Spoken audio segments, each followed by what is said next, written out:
Factory's Creativity Unleashed podcast. Join me, Tiffany McIsaac, and my partner in creative pursuits, Melanie Pinto, as we explore creativity as a state of mind rather than a talent we're born with. Here you'll find guided meditations, insightful conversations, and evocative tools to help you unleash your full potential. Because when we live life from a place of creative thinking, the opportunities are endless.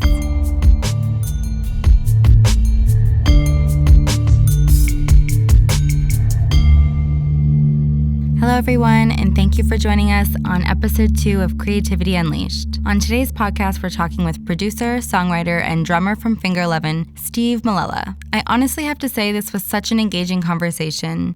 Tune in as we hear about Steve's journey through the music industry, how not taking no for an answer was pivotal in getting him where he is today, and what he thinks it takes to become a successful artist. We hope you enjoy these insights from Steve as much as we did. Here's the podcast.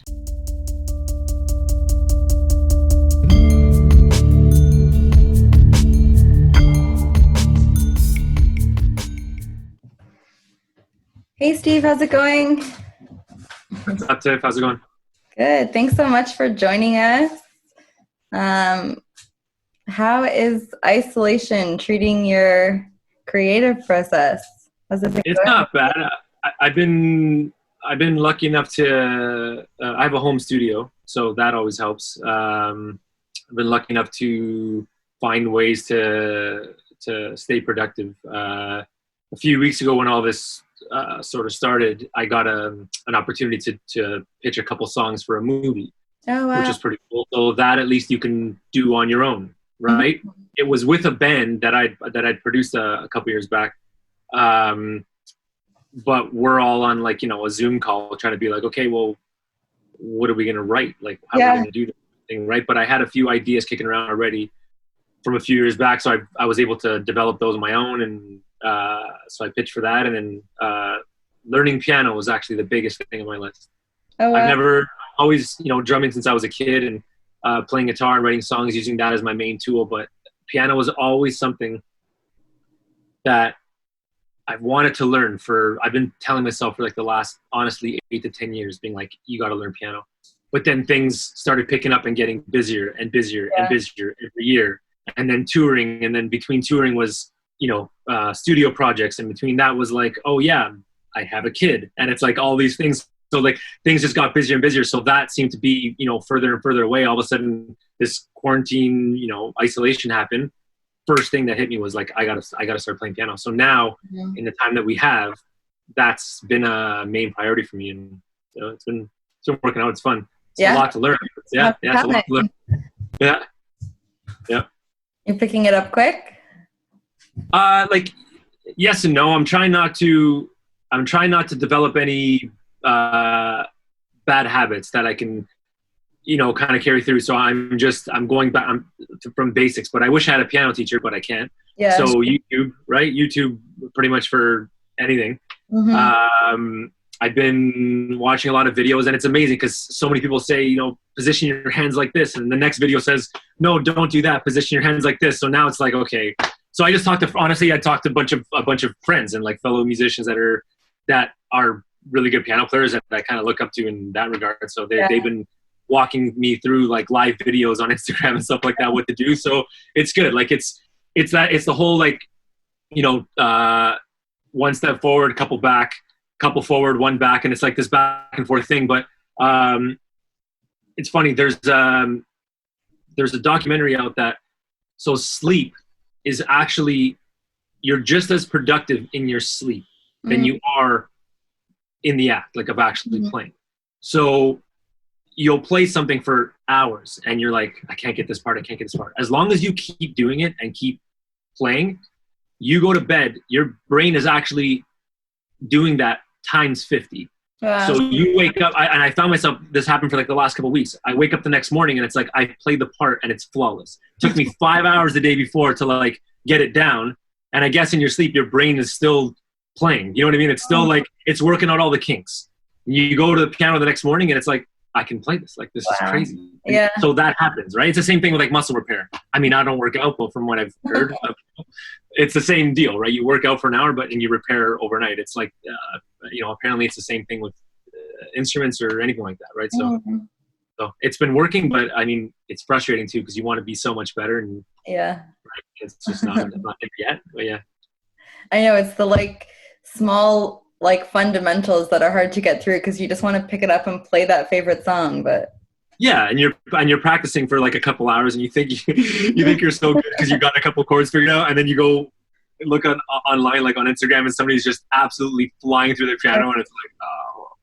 my problem with picking up instruments is waiting too long between practicing. So I've like picked something up and then by the time I do it again, I'm starting right from where I was the first time. Yeah, that's hard. That's hard. That's you definitely, if you're gonna start something, you have to keep it up. Yeah. You have to keep it up for sure. Yeah. I've been on lesson 3 of ukulele for the last year. Is that hard? I've never actually played a ukulele. It's not that hard. It's just like, yeah, I'll wait a week and then I forget everything I learned the week before. Yeah, you got to keep it up for sure. Yeah. Priorities, like, yeah. Yeah. So you have success in so many different areas of the music industry, from songwriting to producing to playing instruments yourself. Do you feel like there's a common thread to this success, or have you just developed skills in each specific area that make you good at that one thing? To be honest, like the common thread for me is just honestly to try to be, you know, as cheesy as it sounds, the best I can possibly be, you know, at that moment in time. So I can say I started off with drums, and there's a bunch of different, from the producer standpoint, there's so many producers that started off as drummers, right? So for myself, everything kind of is based off of rhythm. So when I was a kid, I guess when I was 2 years old, I started picking up the drums. My dad's a wicked drummer himself, so he would hold me up at the kid, and I would just kind of, you know, whack away at things until things started sounding in time and sounding decent. So I started off that way for a few years, and then that moved to guitar, and then I guess things happen in life to trigger other things. So I started playing guitar because I played in a band when I was younger, and we would shop our music, and a bunch of people were saying, like, you know, these songs just aren't good enough. And I've always loved songs since I was a kid. So just like singing harmonies to songs when I was like, you know, 5, 6 years old, and trying to write counter melodies and stuff like that. But I never played an instrument to actually start writing a song. So the only reason why I picked it up was we were told you don't have good songs. I'm like, well, maybe I'm going to start writing some songs. So from there, I started playing, and the same thing like piano. Like I play every day, 6-8 hours a day. And, you know, so I had all these melodies in my head. It's like, I got to get these out. So the guitar became a vehicle for all these melody ideas. And so, you know, that moment in time sort of triggered me to start writing songs. And then from there, I was like, well, how am I going to get these songs recorded? Right? So that triggered the production side of things. It's like, okay, well, I just got to go buy Pro Tools and do all this stuff. And then I realized that's a whole different ballgame. Yeah. Having a good song and bringing a song to life. Well, I thought it was a good song, but to be honest, our first 100 songs are like the worst things ever. Nobody should hear. But assuming you think it's a good song, it's like, now how do you bring that to life? Now there's all these production, you know, tricks that you got to do to sort of get it there. And that took time, and that takes years to do. And then, but everything I do now in production, it goes back to when I was a kid. It stems from rhythm and syncopation and the groove of a song. And then, so that's essentially what makes people unique in this business. Sort of like your roots. What tells you to do something 20 years down the road or 30 years down the road? And that's just history and like experience. Like that's all that is, right?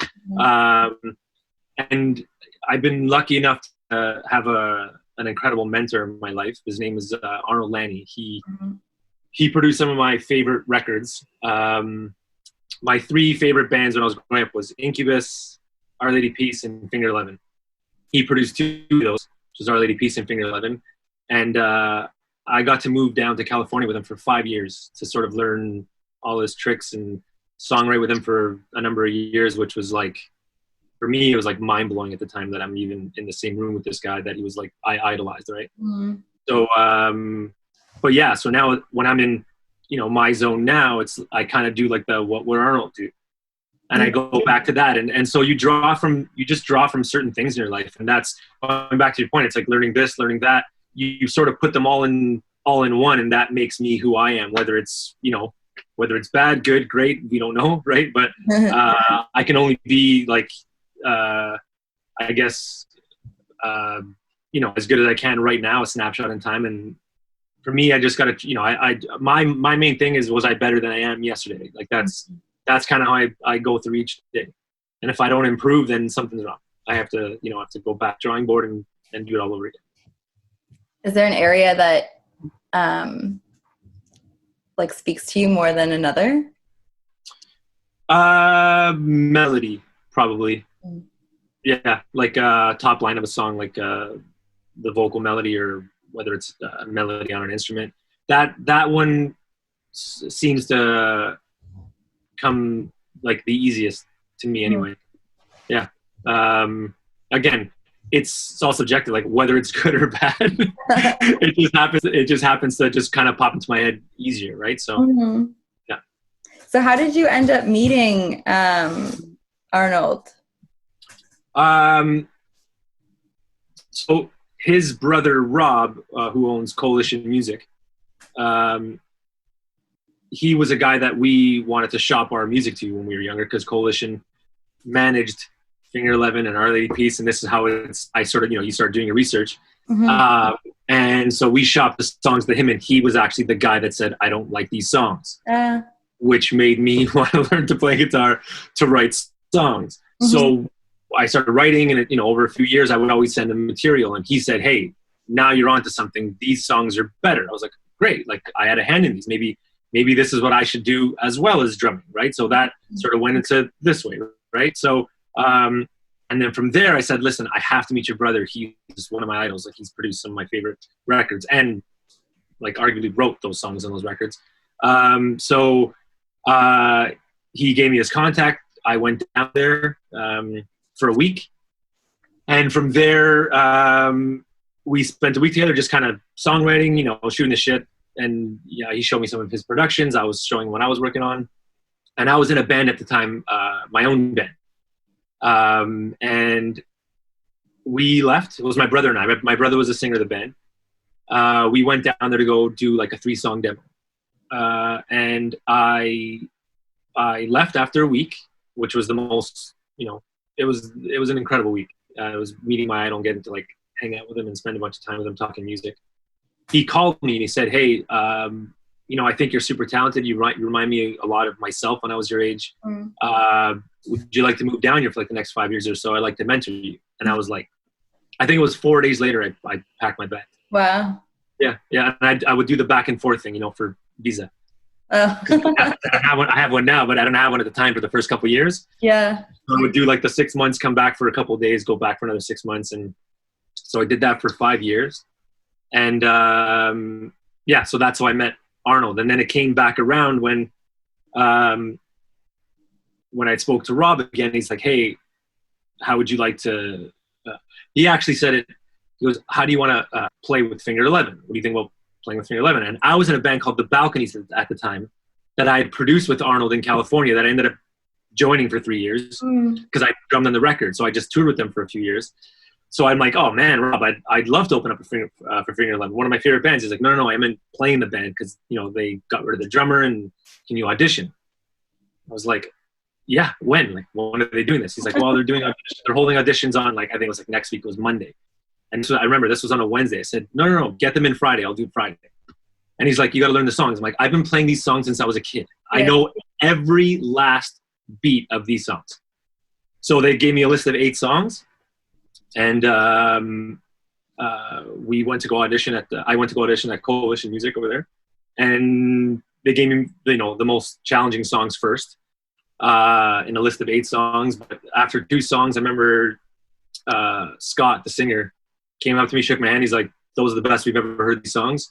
Yeah, you're in the band. I was like, this is nuts. I'm like, can we play the other 6? Because like I'm so pumped right now. I was like, can we at least play the rest of the songs? And yeah, so since then, that was it. I've just been the drummer ever since. And then, going back around again, another full circle with the Finger 11 camp. Now I'm writing their next album with them. Mm-hmm. So, which is something, when I joined the band, that was my main goal. It wasn't, I've always loved drumming. I've always had a passion for drumming.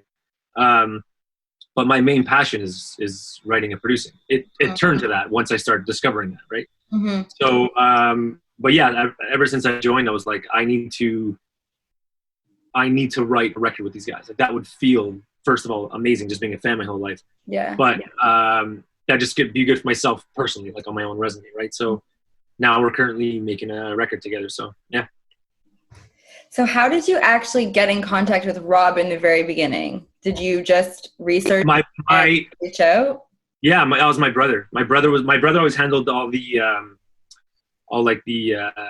managerial stuff in the band, and he reached out to Rob. You know, you see like anybody, you see an email, and he just reached out. He said, "Hey, we play in this band, and what do you think of these songs?" Mm-hmm. And then from there, my brother and Rob developed a relationship of like that back and forth stuff. Mm-hmm. And yeah, from there, now Rob pretty much handles my day to day, and Rob and I work on a ton of things together now. Mm-hmm.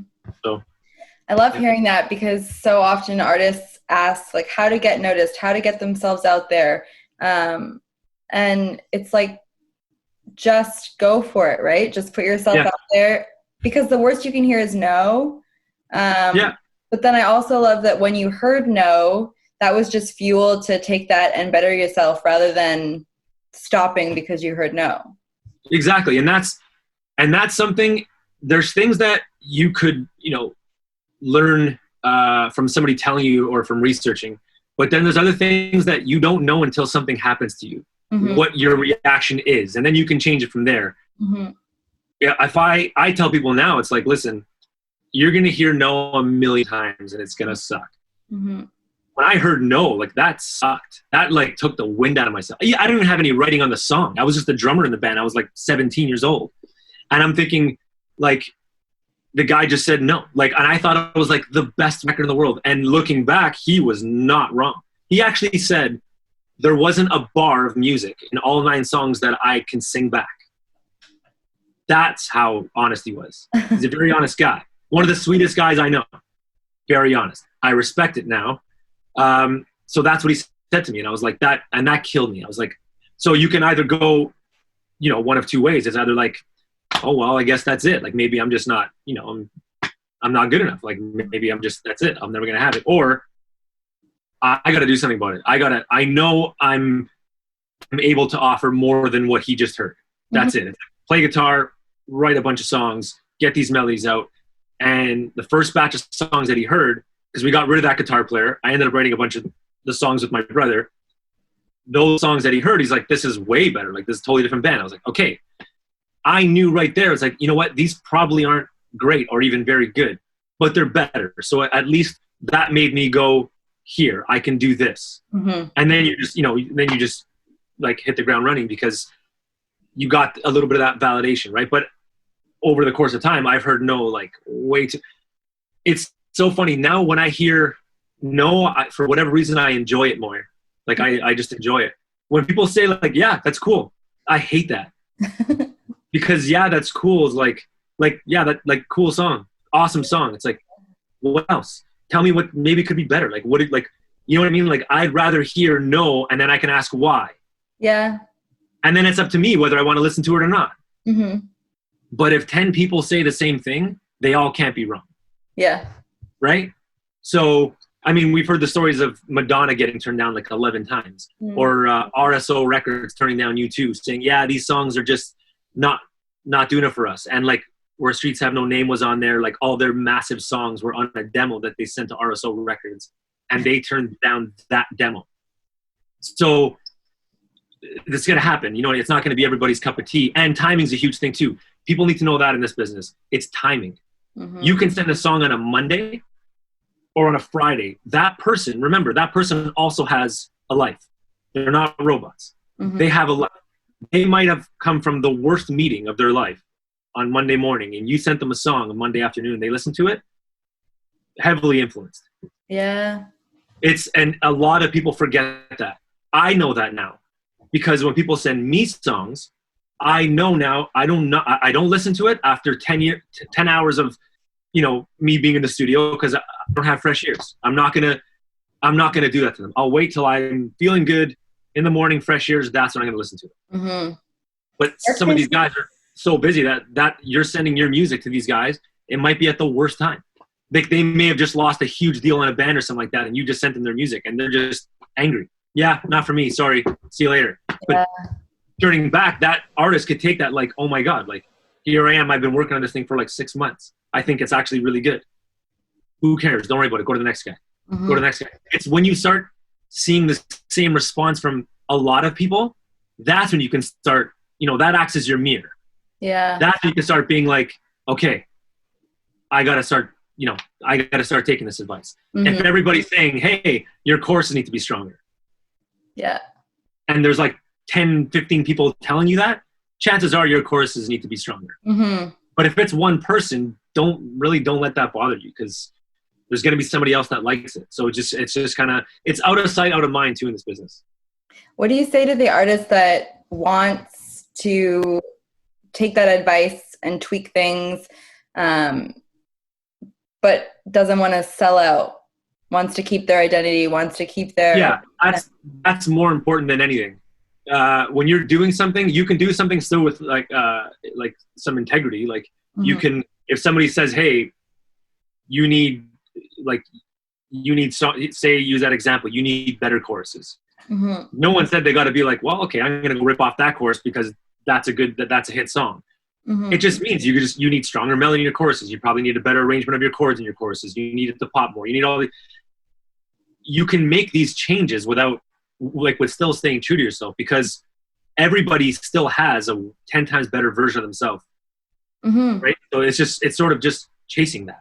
Mm-hmm. Like, I'm a way better songwriter producer than I was 6 months ago. Yeah. But I know that I'm still 20% of where I actually want to end up. And then when you get there, you're going to look back and say, shit, I'm still like halfway to where I want to go. Mm-hmm. If you don't think that, that's when you fall fast. That's when you fall fast, for sure. How do you balance that, where you know that you need to be better, could be better? How do you balance that need for perfection and actually releasing new content?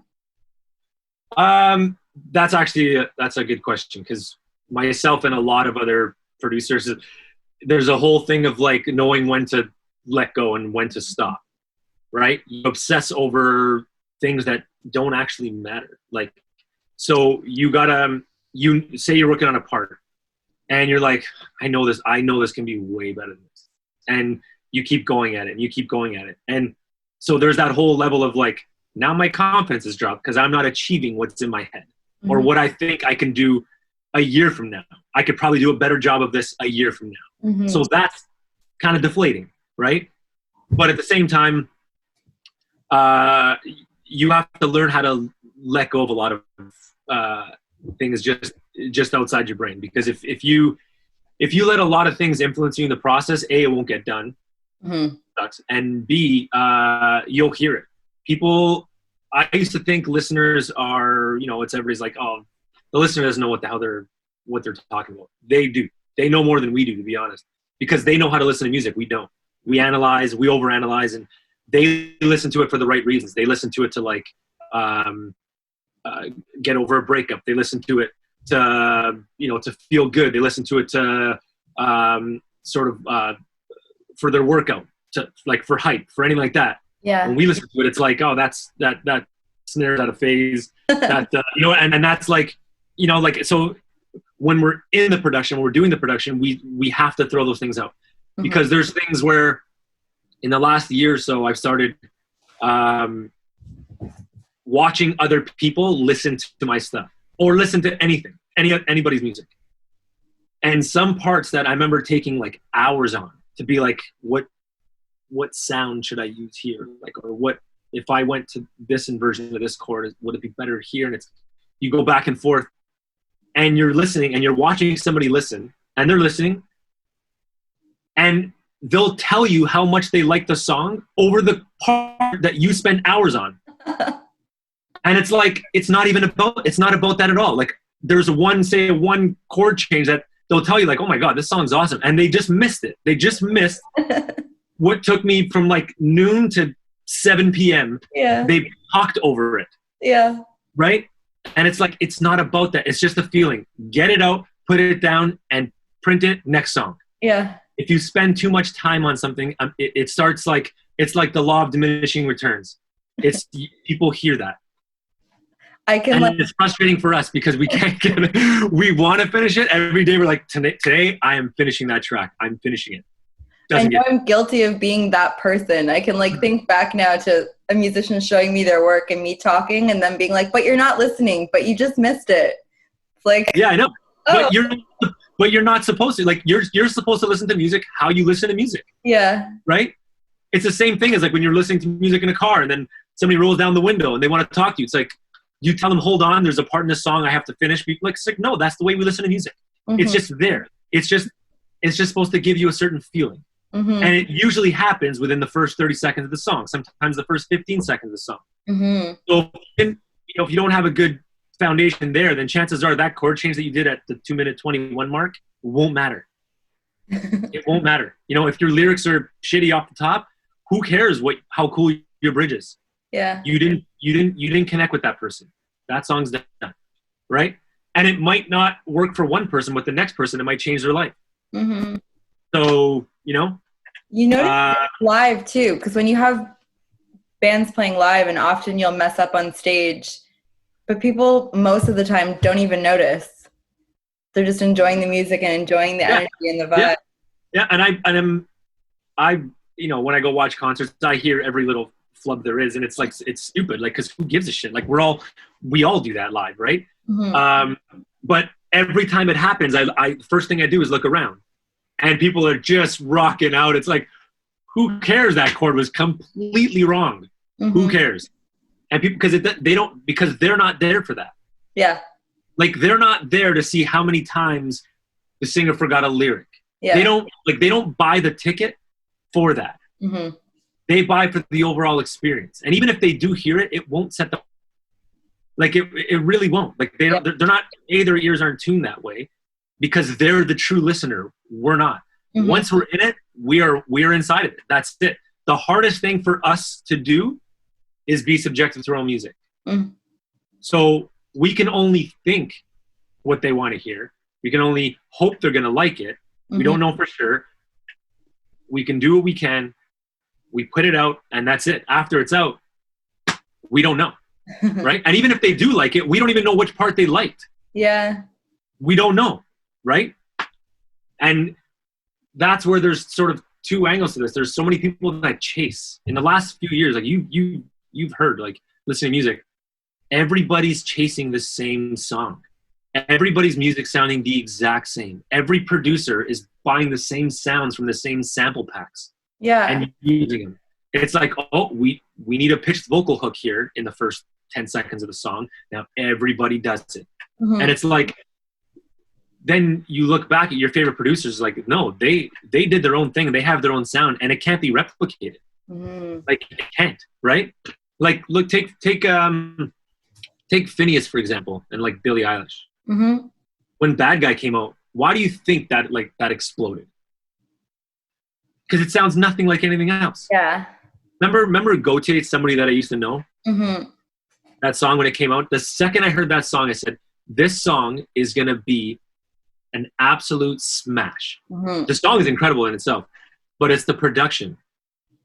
Not one sound on that entire record was a sound that you can buy. He made every one of them and sampled it. So he went around his house and like hit things and pitched it. And every single sound on that record wasn't from your everyday instrument. Mm-hmm. That's why that song did that. If you listen back to it, it's like it's the cool, and it's no song sounds like it. So it was the only song that sounded like it at the time, and still no song has sounded like it. Mm-hmm. Right? So when a song comes out that's like a huge hit, then you'll hear like 20 versions where you wonder if they just changed a few lyrics. That's what they do. They change, they change chord, and then they sort of like they use like similar sounds, not all the way there, but they go like 90% there. Mm-hmm. And a lot of that is because it's half of the artist wanting to do that. The other half is the label telling the artist to do that. Yeah. They're saying, Calvin Harris just put out a song with Rihanna that sounds like this. Mm-hmm. We need, they'll tell the A&R guy saying, we need one of our artists to have a song that sounds like this. Mm-hmm. But people like it. Of course, because again, the listener, they just want to feel good when they're listening to it. Mm-hmm. That's all they want. And you can tell, I use my wife is the best gauge for me because she's the everyday music lover. Like she's not in the business. She doesn't know what the hell I do. And she just hears the end result and says like, nah, or wow, that's amazing. Yeah. Right. So, and I'll play her a demo and I'll play her the final product and she'll be like, oh, this one's louder. It's like, no. There's so many things that are different. And these, one of them is a demo. Yeah. And the next one is like, there's real drums on this one instead of program drums. There's like real vocals on this one. And like everything got retracked, but they hear the song for the song. Yep. Not for the little production elements. Mm-hmm. That stuff, all the ear candy and the production elements, all those little tricks, that's sort of to satisfy the listener after like their 20th time hearing it. Mm. They can be like, oh, cool, like that little sound popped in. I never even heard that. Or that, that little delay thing on the vocal, like that thing is so cool. Like I never even heard that from my first listen. I still go back and listen to my favorite records, hearing new things. Mm-hmm. Like 15 years ago, it's like, holy shit, I didn't even know that bass line was there because there's so many, because the song wins. Mm-hmm. No.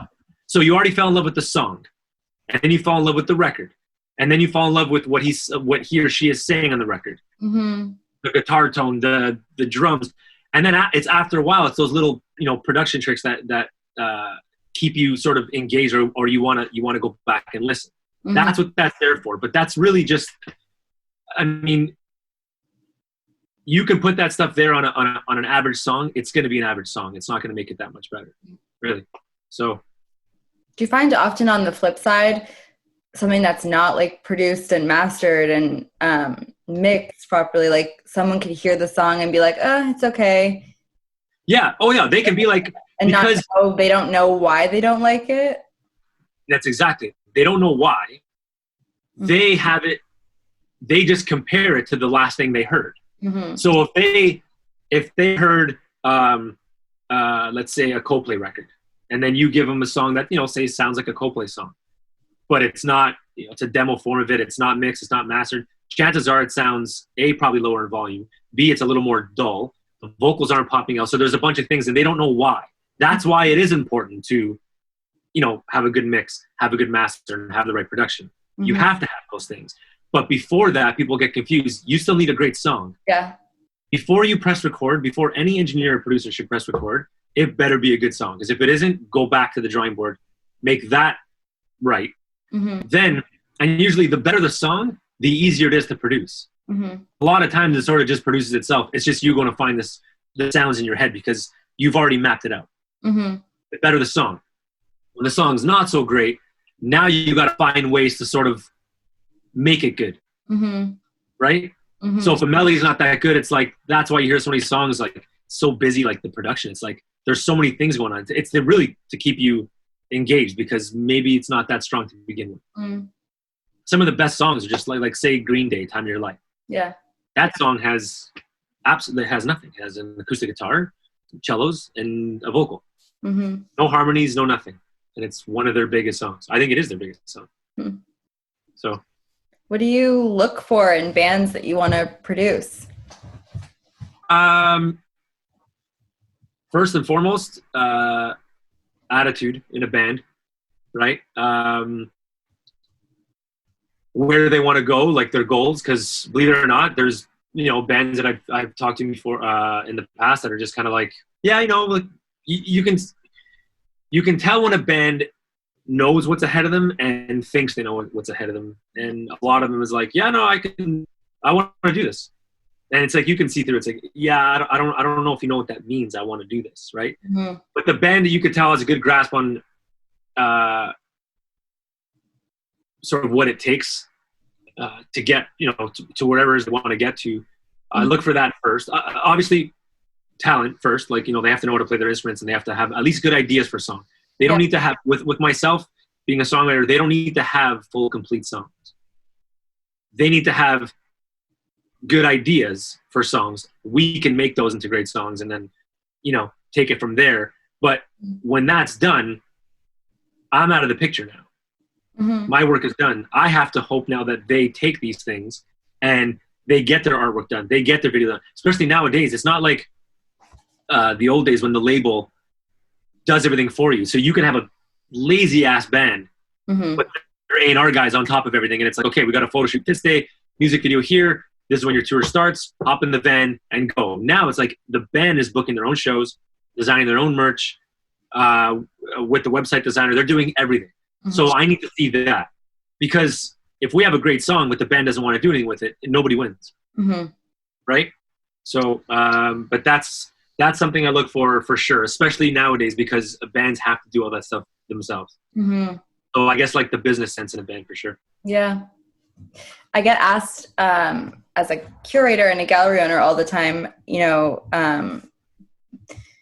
do artists need a gallery representation? Do they need an agent? Like, in terms of the music industry, do you think bands need to be signing with labels? Should they take it as far as they can on their own first? Like, how does that... I think taking it as far as they can on their own, only because they gain a knowledge of what's out there and who's out there and who's potentially going to be in their pockets later. And sometimes it's a good thing, sometimes it's a bad thing.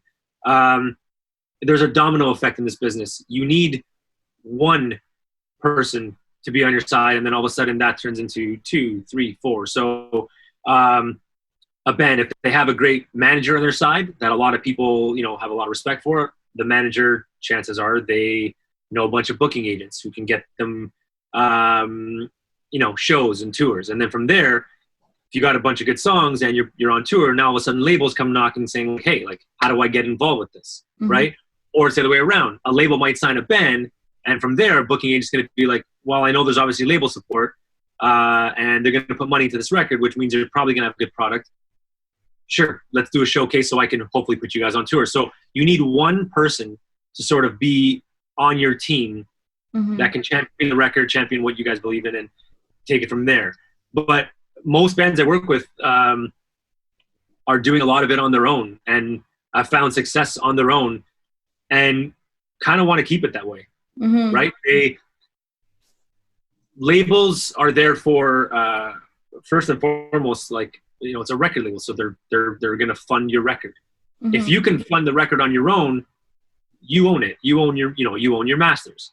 Now, for them to come in, assuming it's a really good record, for them to come in, they didn't fund that record, so now they're going to take a little less of the overall, because you've already done that work. You've developed that, right?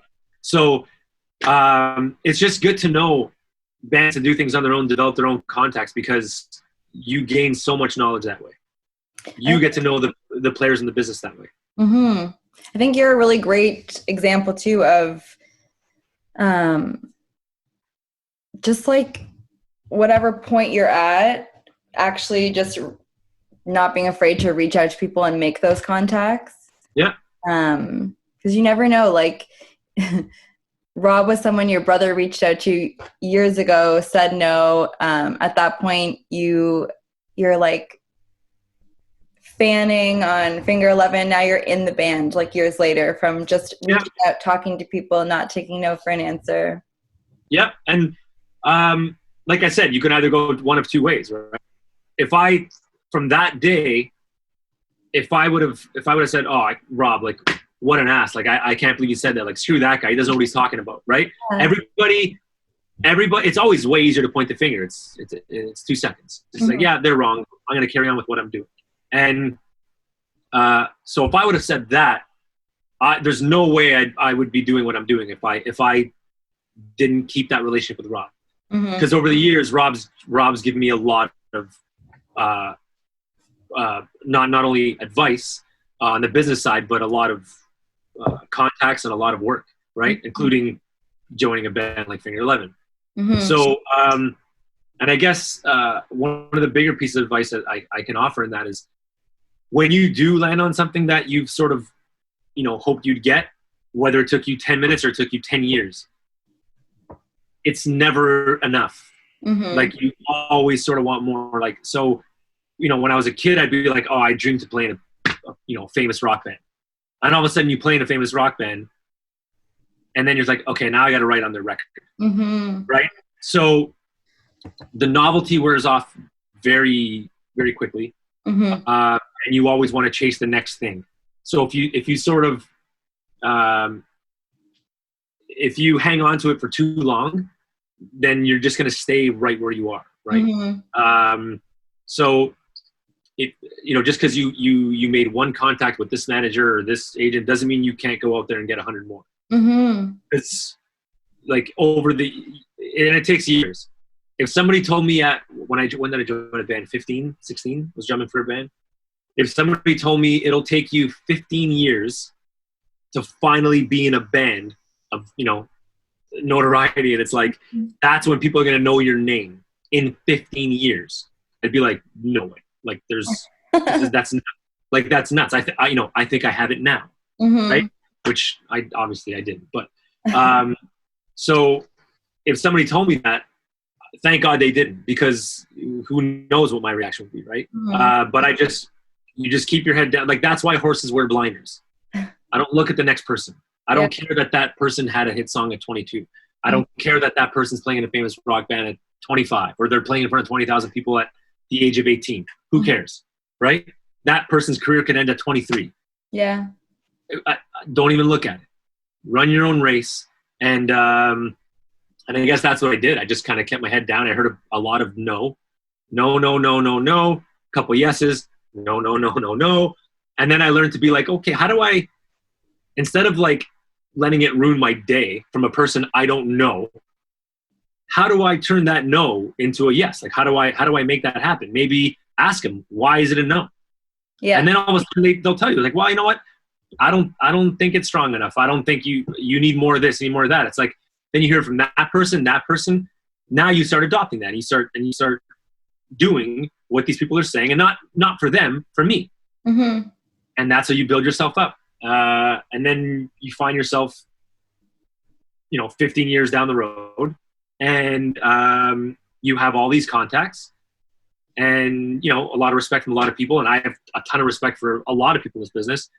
And and then it's amazing how many people you can meet if you just actually reach out. Yeah. And a lot of times it doesn't work. There's still times now that you'll reach out to people and like nothing, no response. Yeah. And even when they'll say, here's my email.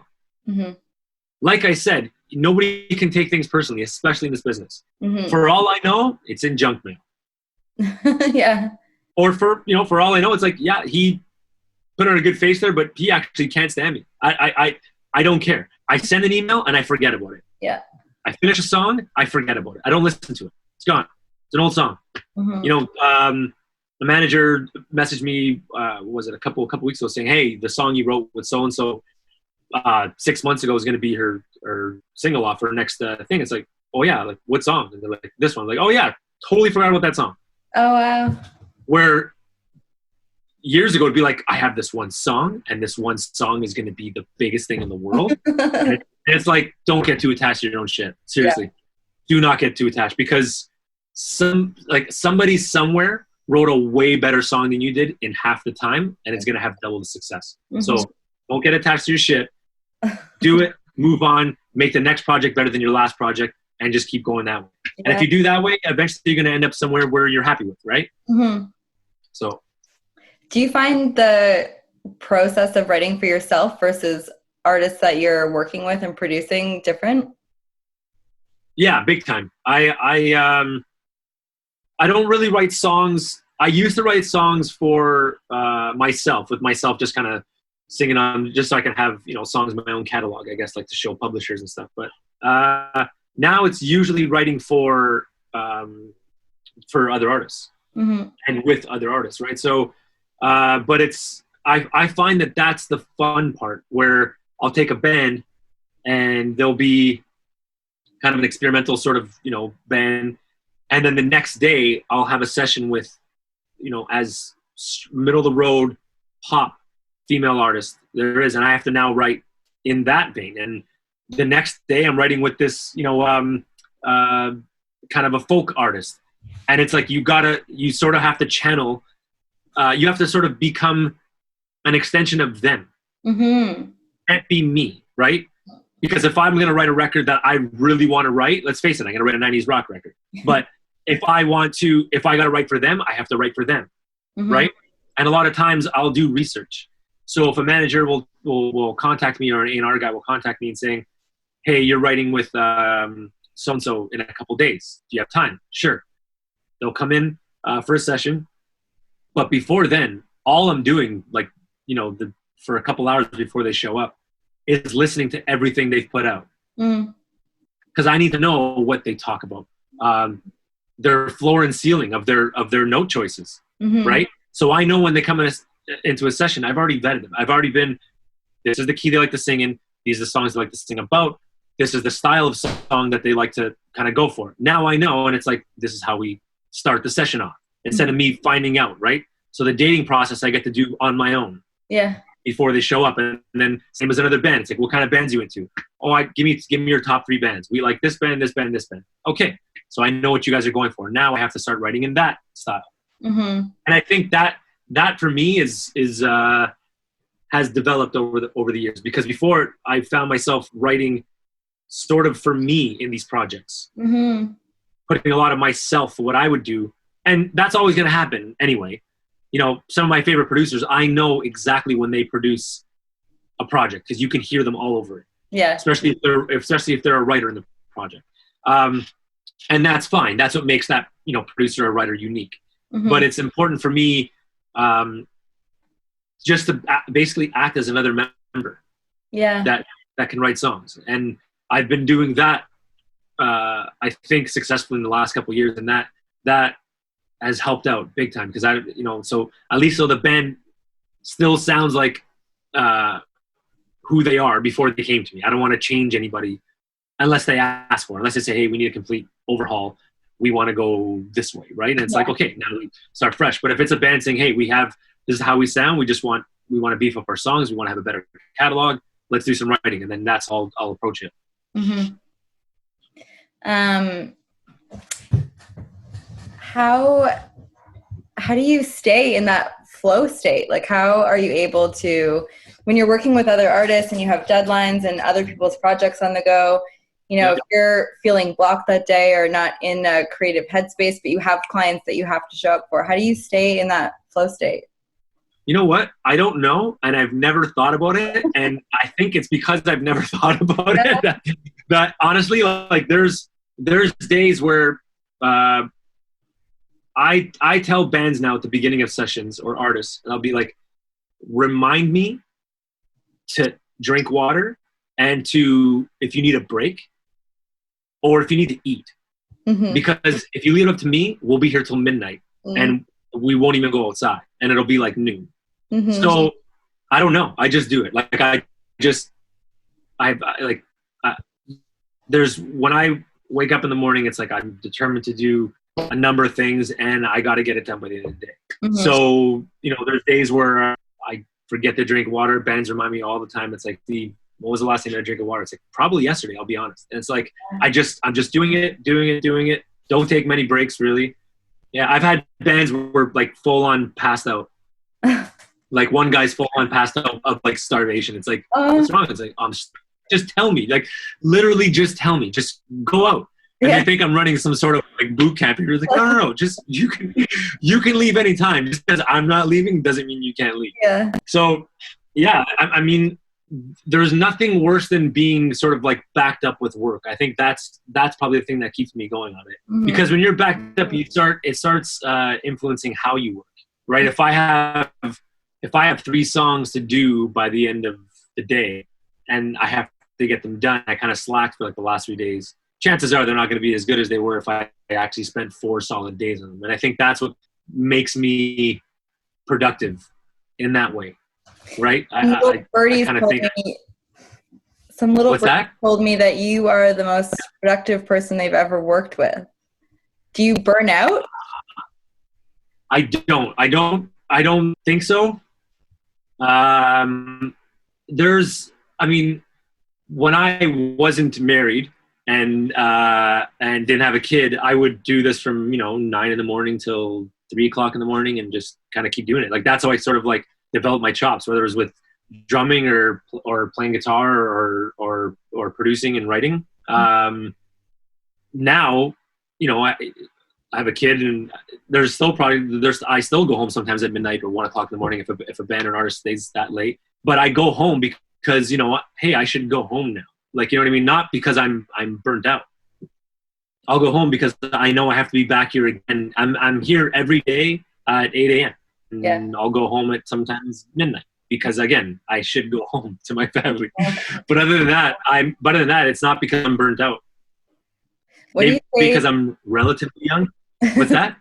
What do you say to the artists who have tons of ideas and passion and yet they say, well, I can't find the time. I have to work, or I have family, or I have these other commitments and I just can't find the time, but yet are, needing it in their life? So listen, there's people who I've called out on this, and there's people, if you have to work, first and foremost, you got to pay bills, you got to put food on the table, that's fine. Like you got to work, that's a lot of us, right? So school is another thing. If you're going to school and you're trying to get a degree, it's like, that's fine. But I mean, the worst is when you hear, I just watched like the entire series of like Ozark last night. Like, okay, remember that time when I said, do you have lyrics for that song? And then remember that time 5 seconds ago when you just said you watched the entire season of Ozark? Yeah. Like, that's when it bothers me. Mm-hmm. Like, that bothers me. If you have things that are, important, like work, school, your family, I get it. Like, I get it. That stuff comes first. But you can't tell me in the same breath that, like, you really want this so bad, and then you just said that you went, I went to this concert last night. I went here, I went there. I played video games. You just told me you don't want it by telling me all those things, right? Like don't get me wrong, like I would always love playing PlayStation. I think the last one I bought was like the original PlayStation. That's the last console I owned, and I loved it, playing a bunch of sports games. But I haven't played a game since. Mm-hmm. As much as I want to, I can't. I gotta do this. If I want to get better at this, 3 hours I spent doing that, I could have probably either wrote something better, played piano, learned the new chord on piano. Like that to me is more exciting. At least at this stage of my life, it's more exciting to me. Mm-hmm. So, what was it like writing? I think you actually wrote it for your wife. yeah. We on the Night. Yes. I love that. Oh, thanks. Okay, so that. What's that? Wedding? I wrote it. Yeah. So I wrote it and sang it as well. I did. So I came up with this bright idea of like, it's the same day edit that they do. These videographers, I don't know how they do it. It's literally magic. They take all your footage from the day, and somehow at night they compile this incredible video of all this footage. And it's like, how did you do that? Like, like that just happened 5 hours ago. You know what I mean? So it's the same day edit, and there's a song that's playing in the background. And we were trying to figure out a song to do. And I was like, why don't I just write a song for it? Mm. My wife's like, you would do that? I was like, yeah, sure. I got some time. I'll write a song for it. Not knowing that I didn't have any idea like of what song I'm even going to do. Yeah. And the wedding was in a month. So, between projects and here and there, I got to, I still got to work. Mm-hmm. I had that guitar riff idea, and I was like, okay, you know what? I can go from here. And I started doing that. And then halfway through that song, my wife's like, we still haven't figured out a First Dance song. And I don't know why I said this. I was like, I can write that too. I'll write a First Dance song. And she's like, you would do that? I was like, of course. So I had to write that too and record that. And I had like 2 weeks left to do that. Mm. That song finished getting mixed and mastered at 2:00 in the morning, right before my wedding. And then I tell that story to Arnold, who also wrote his first dance song, which became a massive hit. And he said, he goes, Steve, he goes, I beat you to it. He goes, 5 o'clock in the morning is when I finished that song. I was like, oh my God. He's like, 5 o'clock in the morning. He's like, but you mixed and mastered. He's like, I was still cutting vocals at 5 o'clock in the morning for that song the day before my wedding. So yeah, that was that was fun. There's a certain pressure that comes with it because, you know, I'm writing it with a deadline. Yeah. Can't really push that deadline. But the other thing was, it's not for the commercial use, even though a bunch of people have been wanting me to, you know, do that or put it out or shop it to a publisher and get somebody to re-sing it. I haven't really put much thought into it. It's like, I just kept it for what it is. So it's one thing with the pressure of the deadline, but it was, I wrote it without there's no rules, there's no boundaries. It's kind of like, yeah, I'm going to write whatever song I feel like writing because the 400 people in the room are going to hear it, and that's pretty much it, right? So, and I say 400 because we're Italian, right? Just think of it right now, 400 people in a room. Like, yeah. It's so like, right? That's pretty crazy. I wonder what will happen again. Yeah, I don't know. What do you think is going to happen? Do you think it's going to be like, so say we get told to be like, hey, everything's opening, right? And it's kind of all over. How do you think this is going to play out? Like, do you think everybody's just going to kind of go back and be like, I got to get outside, I got to go watch concerts, I got to go to a bar? Or is everything going to kind of be sort of in stages and people are going to be kind of afraid? I don't know, because like, even myself personally, I feel like there's going to be a second wave. Yeah. Oh, yeah. So I think maybe after that, maybe things will go a little more back to normal, but maybe. It might be the year, people right? aren't even going to have the money to go and spend like they used to. That's true. Yeah. Like, as much as like you may have saved from not going out, but you also probably lost your job. Yeah. So, I mean, I've canceled every session, for pretty much all of, I guess, what would you say, March is when it's sort of like, yeah, really started like staying home. March, April. We're going to head into May soon. So maybe like, you know, 3 months. And so when I did that movie pitch, right, that had the deadline was April 3rd for that. Again, that was like 10 solid days of writing, recording, mixing, mastering for this movie pitch that may end up absolutely being like, it might not get picked. It was a pretty big cattle call, right? It's a major Hollywood movie. So it's like, who knows if they pick it? If they don't pick it, you don't get paid for that. Yeah. So it is what it is. Like that it was just my time, and that it is what it is. And that's sort of like, but you take those opportunities because you're like, well, what if I get it, it's at least I can get paid for it, right? So again, like we talked about at the beginning, it's the bright side of things. It's like, well, if I can't work, then I'll take on opportunities that maybe I might get something out of it, right? And if I don't, what's that? Do you have a rule for which opportunities you'll take for free? Like, do you have some kind of criteria of if it's worth it for an artist to do something? I guess it all depends, like in a contract point of view. So if it's like say if it's like a young artist that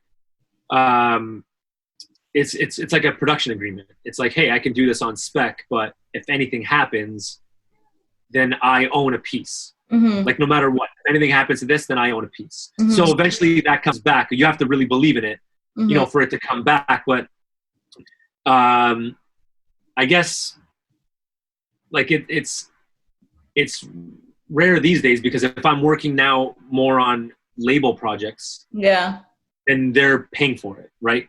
They legally have to pay for it because that's how they own the masters or something, right?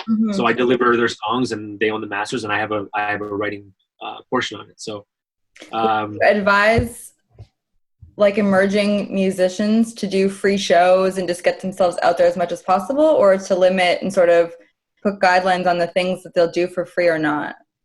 Everybody's in their own position. Like if for bands going out there, who cares? Like, don't worry about getting paid. Like seriously, if you can survive doing it, again, it goes back to what I said. It's like watching the episodes on Netflix or something like that. It's the same thing here. It's like, you can't say that you want it so bad and that, well, you wish you were getting paid $200 on that show, but you just bought like, you know, a PlayStation 4. Like, you can't tell me that. It's like, well, but that's fun for me. It's a hobby. It's like, yeah, but you can't, when it's a career like this, or if you're an athlete or anything like that, or you want to make it in movies, they're not spending time doing that. So for bands that can do it and can survive doing it, play in front of everybody.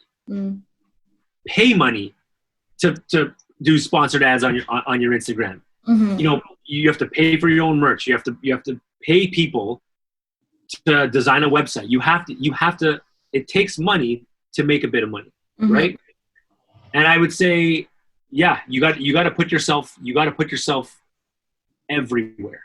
It's out of sight, out of mind. If you don't, like think of it. What you turning down a show may have. So say a show for like, a young band would be like a starting out band, say like, yeah, you're getting $200 and like a case of beer. Which is nothing. So what's worth it to you? Like turning down that show because you're not going to make the $200, or potentially gaining 4 new fans.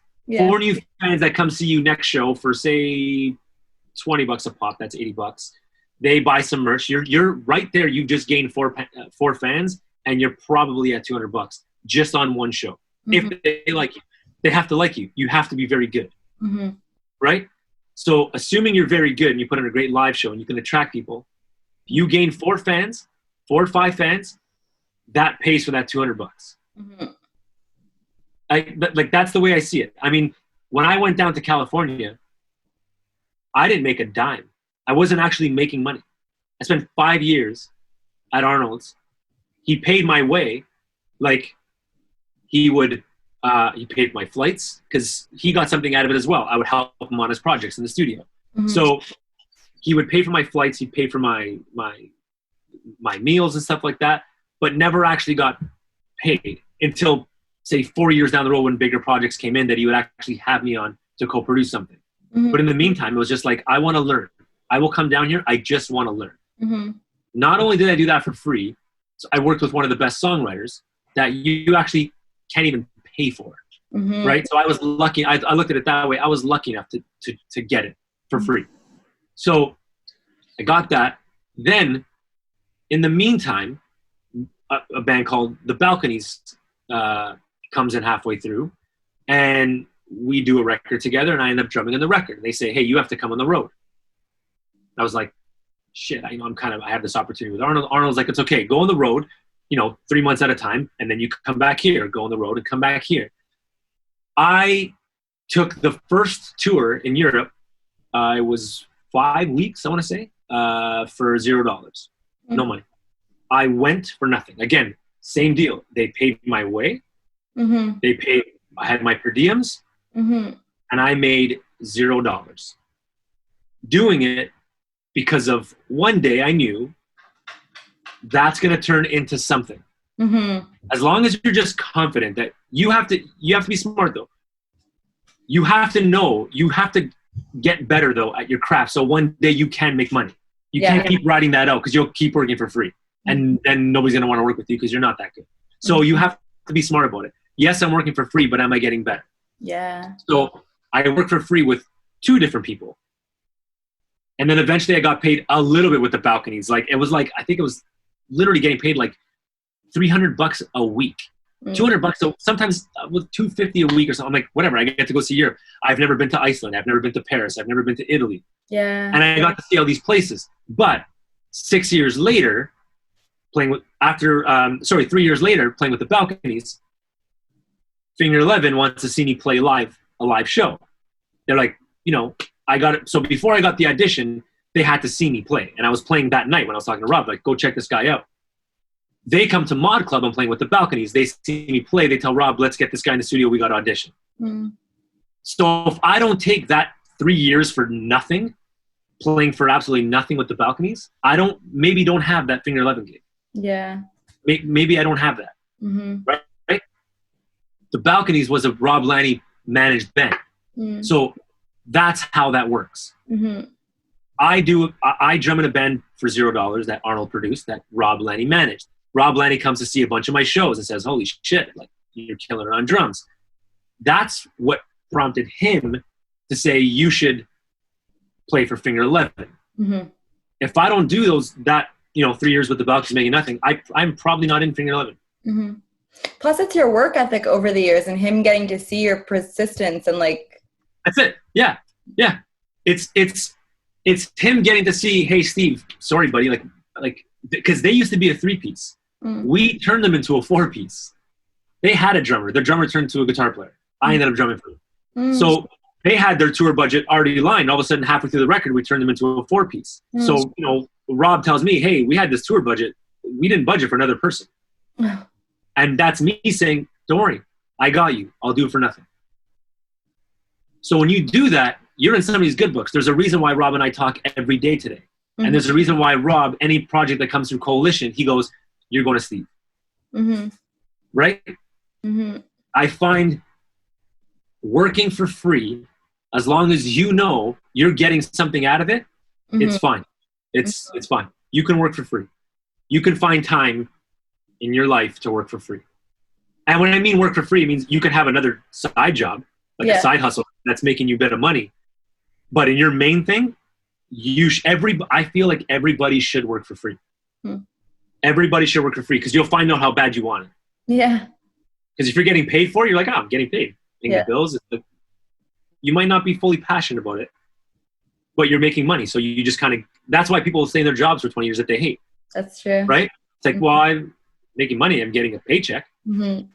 Could be worse. Sure. For me, I found out over a bunch of years how bad I actually wanted this. Because I'm like, wow, I'm down in California. I'm working for nothing. It's been 3.5 years now. Still have not made any money. And listen, you have your dark days too.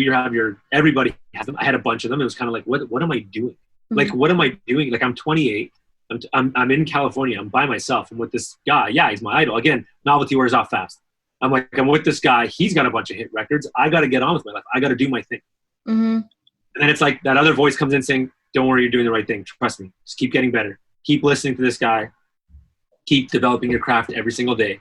Mm-hmm. And, and then you keep going. And then I found out that working for free for like 5 years told me how bad I actually wanted this. Yeah. Right? And then all of a sudden you start making money at it.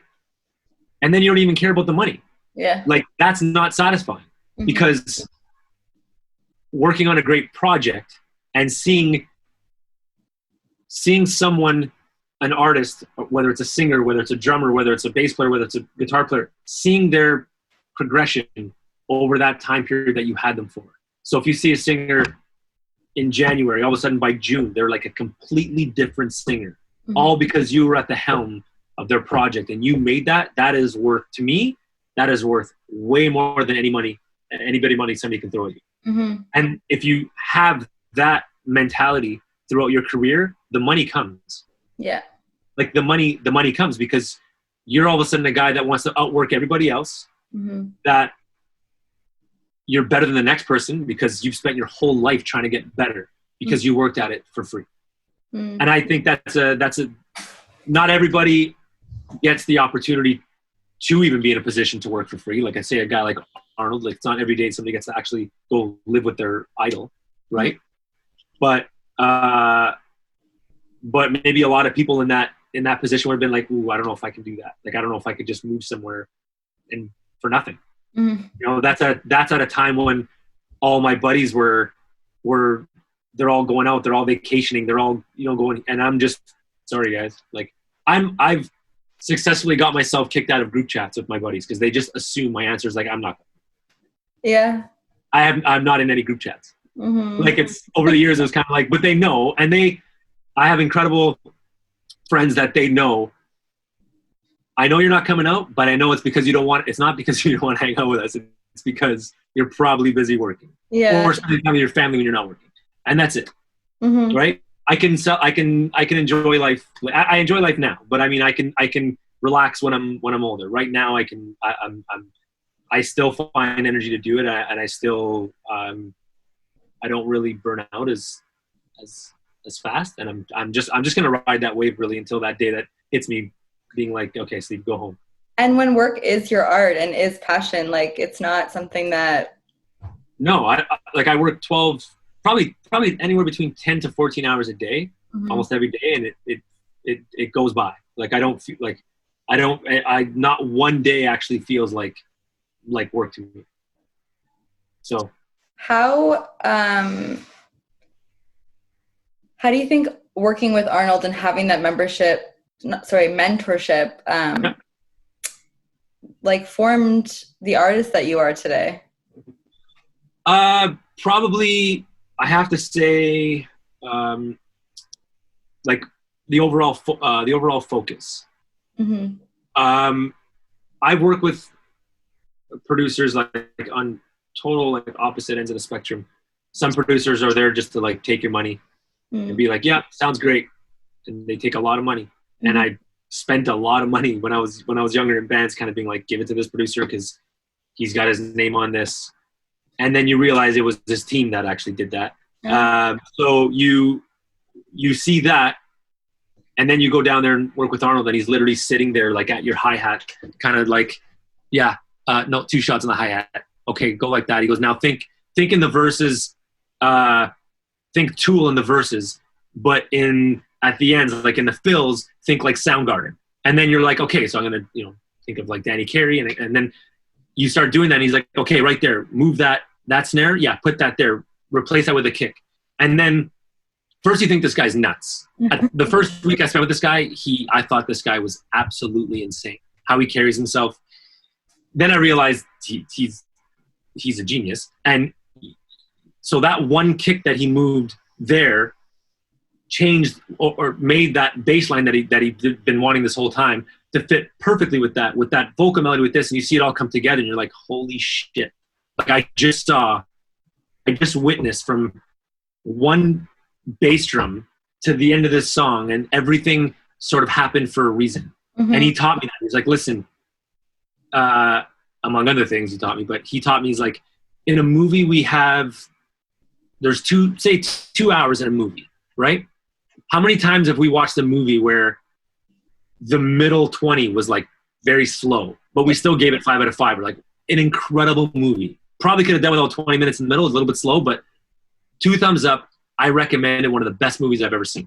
In a song, in 3.5 minutes, we can't say minute and a half was a little bit shitty in the middle, but other than that, it's an incredible song. That's half the song. Like, there's no time for a bad part in a song. You only have a small window to satisfy somebody. So that's the thing that he taught me, was focus in a song. Make sure everything is there for a reason. Every little thing you do, there has to be a reason for it. Don't just do it to do it, because you do one thing, another thing, you kind of let go of like 20 things in your song, you have a mediocre song by the end. So make sure everything's sort of there for a reason. The biggest thing he taught me, I would say, that I took away from everything was there's no good time for a bad song, and there's no bad time for a good song. That's kind of my motto.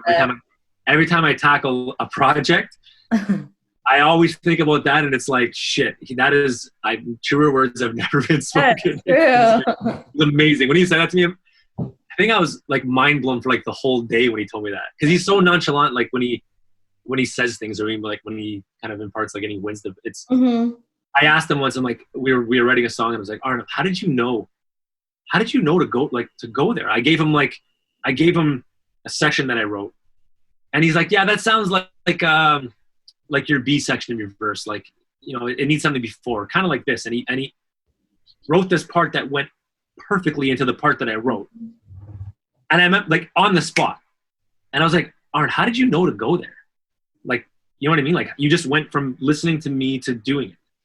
And then he told me, he goes, when you have to go to the bathroom, like when you have to take a piss, like, where do you go? I was like, I go to the bathroom. He's like, where else do you go? I'm like, nowhere. I just go to the bathroom. He's like, that's me with music and melody. I just sort of know where to go. Yeah.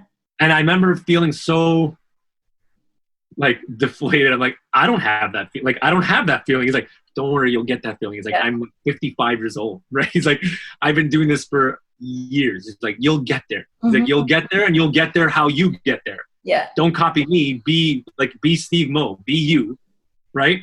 But just apply the same focus and the same energy that I do. And you'll eventually find your own way how to get there. And like, I'm not quite there yet, but I feel like I've gotten further along from where I was 10 years ago. But So I just learned that from the biggest takeaway was just focus and like everything, putting everything in a song for a reason, not just, throwing it in there. Mm-hmm. Yeah. I feel like over time too, we develop an ability, or hopefully strive to, like tune out that analytical side. Yeah. And be able to go with those ideas that are coming in. Yeah. And the more you're doing it and working at it, the more easily you can just like follow those things when they come to you instead of questioning them. Okay. It's funny you bring that up because this just happened to me. Maybe I'd say in the last 6 months. Before I would have these ideas in my head, but again, because you don't have the confidence that what just popped in, if it's the first thing, it can't be right. It just popped in my head so fast. Yeah. So I'll be producing something and it's like I've ignored those things to try and chase something maybe more complex because that's music, right? It's like it's the total opposite of that. Now some of my best work has happened in the last, little bit of time. Whatever happened in my head, so, a chords played or a certain melody was played, anything, any rhythm, syncopation, counter melody, harmony, anything, it's down. I put it down. A very scratch version of it, but just to get it down. And then it's like a certain rhythm happens. Before I even go find the sounds, I put it with the microphone and I sing the rhythm in so I don't forget the rhythm. Or you see my voice notes, it is like, I'm going to play these for you one day. They are they sound so stupid, but they're me driving home from 14 hours in the studio, me driving home saying, okay, I know I went to the C, don't go to the C, go to the D and put this pattern over it. And I'm talking to myself. So the next morning I wake up and I just review what my notes were because that's what came to my head. And then sometimes it works out, sometimes it doesn't, but you know when it works out. Yeah. And I've just been throwing everything that comes to mind lately and not shutting that out. And you hear it back, it's like, holy shit, like that sounds exactly what's in my head. And it's like, and I like it. And it's good, and right? So you can't even believe that you came up with it. You're like, really? Oh. Yeah. No. And it's true. And I had sent something to Rob 2 months ago. He's like, hey, got you a songwriting session with this pop artist. I'm like, okay, cool. So then the next day I send him a demo back, which sounded like a full-on like finished record. And he's like, where was this song? I was like, oh, I just did it yesterday. I just produced it this morning and I'm sending it to you. He's like, this is probably one of the better things I've heard from you. I was like, this is literally whatever happened in my brain. Put it down. That's it. Yeah. Like it or not, that's me. Like that's me. And I trusted every gut instinct that I had, put it in there. And it's like, and I'm starting to realize that's what makes me compared to the next person. And they're going to have their ideas and that person's going to have their ideas. That's why we all sound different. So instead of chasing anything else, I chase what's in here and I got to believe it. And I got to think that the last 15 years of me, putting all this work in, maybe it led me to think that way during a song and I'm just going to go for it. And it's so funny you bring that up because I've just been experiencing that. Over the years I've been experiencing it, but I've really been listening to that sort of voice in the last little bit of time. And it's served me well. So yeah, I love it. Yeah. How do you what advice do you give to artists in terms of not getting into the trap of working with the producers and stuff that are just looking to make a buck? So that's hard if they haven't been in the business long enough. Because, some of the best producers I know are the best salesmen too. Right? So it's too,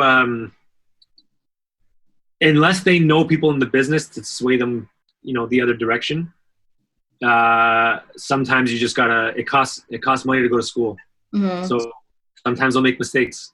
And, now, if there's a band or an artist that comes along that's like, hey, I was thinking about working with so-and-so, I'd be like, well, here's my 2 cents. I don't tell anybody to not work with anybody. That's their business. But I can say, this is my experience because it's not wrong for me to share that. And I'm not even saying give your money to me. Just don't give your money that way because I know how that's going to happen. Right. And then kind of let them make a decision from there. But it's happened to me once or twice. But then again, I also got the other end of the spectrum, like a guy like Arnold, where I got to see the actual passion for music, and somebody actually just wants what's best for the band and just to write a great song. So I'm able to show that to artists that kind of walk through my door, kind of being like, and I can't say trust me. Trust is something that's earned. So I never really say trust me, because it's anybody can really throw that around, just kind of say, hey, yeah, trust me. I'll work my ass off for you, and I won't just take your money and work on several projects at a time, right? So trust is earned. That's why almost every project I do, I actually don't take money up front. It's like a dating process. It's kind of like, bands will say like, how much do you charge for this? It's like, well, I'll give them my rate, but it's like, but don't give that to me right away. You don't even know me. Like, you like my work. You've heard my work. You've heard it on the radio. You've heard it, in this video game, whatever the hell you heard. But how do you know that I'm going to work well with you? Yeah. You know what I mean? Like, I work well with my wife, but there could be an awesome girl standing there. Like, chances are, like, we might not be compatible at all. Doesn't make her bad. Doesn't make me bad. It's just the way of life. That's just how it is. So let's date for a little bit. Let's get in a room. Let's write some songs. See if you like what I have to offer and what I'm bringing to the table. And then from there, you can make a judgment call. You can say, you know what, man, I love working with this guy. Yeah. So at least I can't. That's the trust me process. Yeah. I have to prove it. I feel like every producer should prove it. Right? I feel like they should prove their worth and prove how much they actually care about a project. I'll spend weeks with a band before even talking about money. I'll just be like, yeah, like, let me hear it. And because it's my name on it as well. Yeah. Right. So I don't want to get into bed with a band that I don't think I can turn into anything. There's been tons of bands that I've turned down, even at a time where it's like, if I don't have work, if I don't have any projects, and there's a band that comes along, it's like, I don't know if I can do this. Like, we're just not jiving, or I'm not feeling what your band is about. I don't think your ideas are strong enough yet, but maybe come to me in 6 months. And chances are they do. They're like when I got told to be better, they go back, and some of them I don't hear from at all. And some of them actually come back 6 months later with like, holy shit, there you go. That's way better. That I can work with. And then right there, they just gained, I just gained their trust. Yeah. Because I didn't just take their money. It's not about, it's really not about that for me. I'm actually trying to make really good music for people, because we might have a temporary relationship in the studio, but that song lives with you guys forever, more than me, because you're the one with your name on it, and you're the one that has to tour with that for the rest of your life. So I keep that in mind every time. Like, let's face it, I'm responsible for their music, and I'm around it 90% more than they are. When they leave, I'm working on it. The next morning I wake up, I'm working on it. So when they show up at noon, I've been at it for 4 hours. When they leave at 10, I'm still at it for another 3 hours. So I'm responsible for their careers. And I have to keep that in mind, right? I can't just kind of show up and be like, oh, well, okay, what am I going to throw at this song today? Who cares? I can't say that. You know what I mean? Like, I have to be very, very, very mindful of where they want to be, like what they want to sound like, and that they do want to impress people at the end of the day. And again, there's not everybody thinks that way. I can say that now because I work with people that don't. Yeah. And I work with people that do. And I try to replicate that mentality, right? I try to carry myself that way. I think it goes a long way. It's such a special role to play. It's like, for me, when I'm curating and I have the one room, and no matter what artist is coming in, I have to give that room that never changes their identity, make it speak for them and convey their message and their passion. And it's like, it's such a powerful and gratifying thing to be able to help someone share their vision. Yeah, because it's their career first. It's not yours, or else you would be the artist. I would be you would be the person that's, being on the picture, being in the forefront. I would be the artist, but I'm not the artist. I'm just trying to make the artist. It's my job to make the artist sound like them in 5 years. Yeah. I make the artist sound like them now, I failed. Yeah. Right? Mm-hmm. Because they're in competition. The second the song gets done and put out there, Mm-hmm. they're in competition with the biggest artists in the world. Mm-hmm. There's no disclaimer that on a song that says, hey, before you listen to this, we had a quarter of the budget that Foo Fighters had, probably a tenth of the budget Foo Fighters had. We've only been doing this for 5 years. They've been doing it for 35 years. It's like, that doesn't happen. They just say, I don't like your song as much as the last Foo Fighters record. Yeah. I don't like this song as much as Hello by Adele. Mm-hmm. That's how they compare things. It's the same thing when we go, to a restaurant and be like, yeah, that restaurant's way better. Mm-hmm. It's like, and if somebody told me, but that chef's only been doing it for 3 years. Yeah. Okay, cool. I still like that restaurant way better than this restaurant. Like, I don't care. Mm-hmm. Right? So it's my job to make the artist sound like them in 5 years, 5 to 10 years. So I have to pick up the slack. Mm-hmm. Right? And if that means a little bit more editing here or a little bit more, and a lot to do is pushing them. Mm-hmm. Big time. If you don't, oh yeah. If it's fun, if it's too much fun in the studio, I am sucking at my job. Like there has to be points where you don't like me. Like there has to be points where like I'm in your nightmares. Mm-hmm. If that doesn't happen, you didn't get pushed enough. Like let's look at it this way: if we go to the gym, we sign up for to have a personal trainer. We're in those sessions with a personal trainer. The person we want to kill the most is our personal trainer. Like we see red. We're like, we want to bash their brains in from what they're telling us to do. Yeah. Because they're pushing us. In a year, when we look the best we've ever looked, who's your favorite person in the world? That trainer. Your personal trainer. It's like, I love you. Can't believe I said all those things to you. Can't believe I wanted to kill you. But now you have all my love and respect. The same person. They didn't change. You changed. They didn't change. Mm-hmm. That's me. And the amount of microphones thrown, broken headphones whipped against the wall that have happened. But all of a sudden, when you hear the song on the radio and it's like the singer message you saying like, man, that's just had a flash of like how much like I wanted to murder you during that song. But it's like hearing myself back, it's like, holy shit, it actually sounds good. Yeah. Like, I can actually listen to myself on the radio. Mm-hmm. It's like, I knew that the whole time. And I was just kind of like, don't worry, stay the course, trust me. Again, it's the whole trust me thing. It's we're going to do this. And sometimes sessions for one song, like 4 or 5 sessions for a lead vocal on one song. Yeah. Like 4 or 5 days. Yeah. I don't care. I'll sit there for 10 days. If that's how long it takes, again, that's me making them, sound like them in 5 years. Because in 5 years from now, they could probably knock it off in a day. So to me, that's so much more valuable than like paying for studio time and going in and having to get that vocal line in 15 minutes because you've only got 2 hours. Yeah.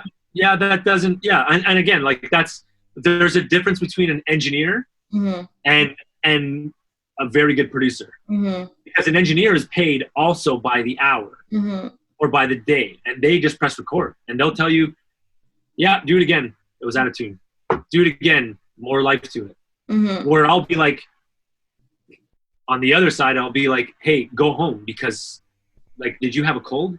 Yeah, I just got over a cold. Great, I can hear it. Go home. Mm-hmm. Or let's hop in here. Let's flesh out the lyrics for that other song because there's no use you singing right now. Mm-hmm. And then if they are in good shape when they're singing, it's like, okay, you're pronouncing your L's like you're putting your tongue, you're plastering it to the top, to the roof of your mouth. I can hear the L way too much. Make your tongue kind of go to your front teeth. You do that, you'll pronounce your L's a lot less and it won't come on the mix as much more. Mm-hmm. And they'll try that. And remember, they're not going to do it like that. It's going to take them a bit of time. Yeah. They'll go home and they'll practice songs like that. They come back the next day. That's another tool in the toolbox. Mm-hmm. They come back the next day. It's like, okay, when you're reaching, a lot of singers think it's like, they want to put their head up. It's like, no, it's actually, you got to keep it as straight as possible. And you got to sing from down here, sing from your diaphragm. It's all these things. You become a vocal coach as you're doing it. So now they learn these things mid-session, the techniques of how to do it. Mm-hmm. Now it's like, how are they supposed to have the same feel if they're trying to remember 10 things I just told them about technique?